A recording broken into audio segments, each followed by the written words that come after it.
After months of speculation, South Korean and American trade officials sat down to discuss the bilateral FTA on the request of the Trump administration. Seoul made it clear there will be no amendments unless an objective assessment is made beforehand. Soo-young has more from that meeting. It takes two to renegotiate. That is Korea's position on revising or modifying its free trade agreement with the U.S. After holding a joint committee session in Seoul between trade officials from both sides, Korean Trade Minister Kim Hyun-chong said he had firmly told his U.S. counterpart that the bilateral treaty cannot be modified or revised, as Washington has insisted, without a proper assessment of the treaty's impact on both countries.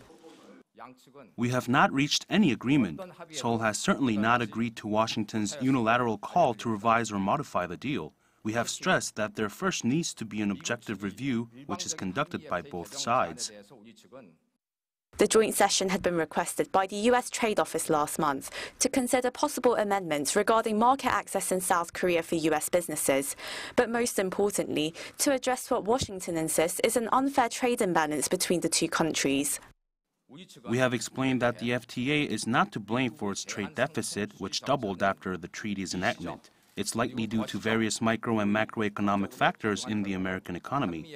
In fact, Korea's goods surplus with the U.S. has narrowed about 30% in the last 6 months. To protect American manufacturing and jobs, the Trump administration keeps pointing out Korea's trade surplus in goods, which comes to about $24 billion US. But given America's service-oriented economy, its surplus in service goods hit around $11 billion last year. So Korea's total surplus isn't that sizable.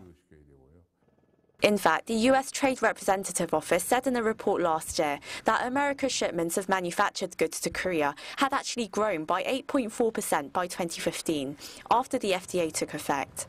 That's double the average pace of growth the U.S. saw in its exports to other countries over the same period. In terms of jobs, the U.S. benefited from the creation of 2.6 million jobs in the private sector by 2015, roughly 4 years into the agreement.